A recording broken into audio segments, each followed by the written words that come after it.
Thank you, Mr. Chairman. Gentlemen, thank you for being here. Secretary Hegseth, safe to say that our weapons like SM-3s, Tomahawks, Patriot missiles have capabilities that are unmatched. That's why they cost a lot, take a long time to produce. Your budget requests $31.8 billion to expand production capacity for critical missile stockpiles. Is that correct? 31.8?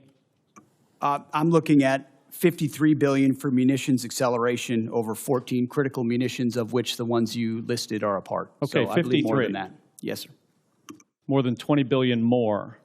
So we've been working together to grow the industrial base because we're all worried about how our stockpiles would hold up in a conflict against China. Since the start of this war, you've made it a point to highlight the number of strikes the U.S. military is carrying out, citing that more than 13,000 targets had been struck as of April 8th. On March 2nd, you said, and this is a quote, "This was a massive, overwhelming attack across all domains of warfare, striking more than 1,000 targets in the first 24 hours. On March 10th, you said, "Yet again, our most intense day of strikes inside of Iran." On April 6th, you said, and this is another quote, "The largest volume of strikes since day one of this operation." Your department has released video after video of things blowing up. None of us doubt the strength of the U.S. military and their ability to do hard things.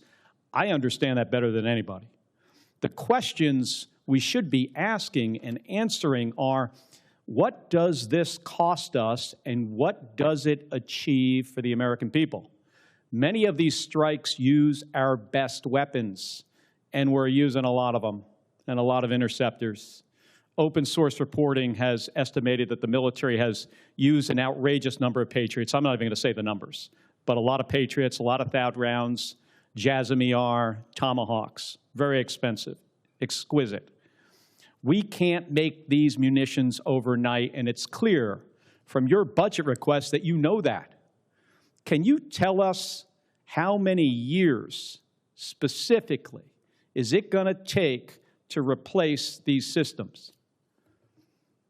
Senator, thank you for the question. I would defer to the comptroller on the amount because I think it's a lot higher than 53. If you look at long-range fires, JASSMs, LRASMs, Tomahawks, we're looking at $238 billion. Okay, we're looking at $40 billion for hypersonic. So I actually think it's closer to $330 billion in munitions. Okay, how many years to replenish? That's the question. I think that's exactly the right question, too, Senator, because the time frame we were existing under was unacceptable. Okay, well, and what this budget does, I mean, months and years, fast. Years. I mean, we're building new plants in real time. So just to replace what we have expended. I said months.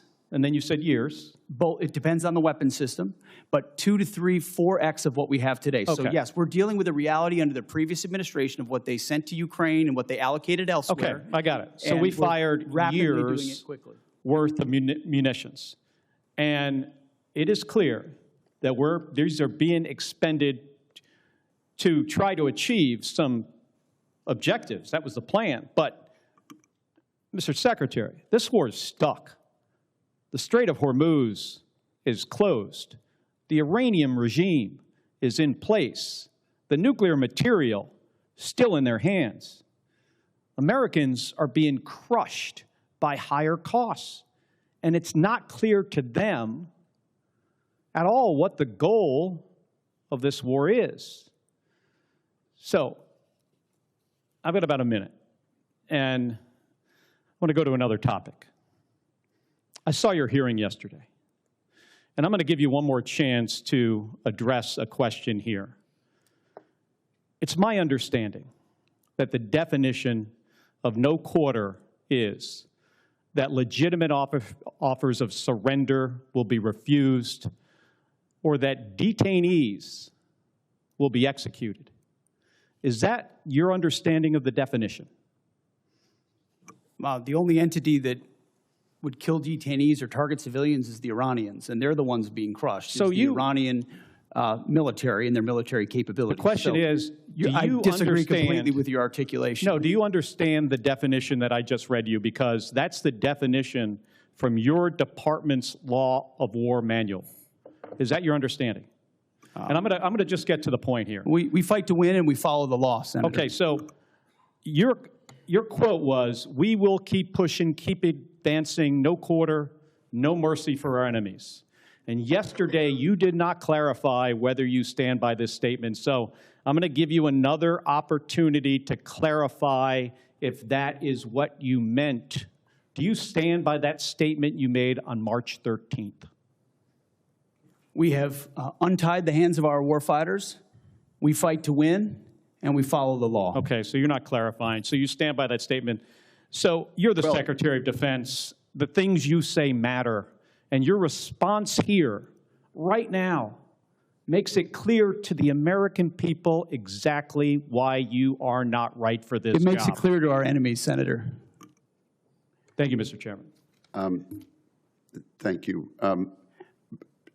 Senator Sheehy has left the room, but it's been whispered to me that I just referred to him in the last exchange as Senator Schmidt. I don't know if he considered that a compliment or an insult, but I do correct that for the record. Senator Slotkin, I think you were next. Thank you.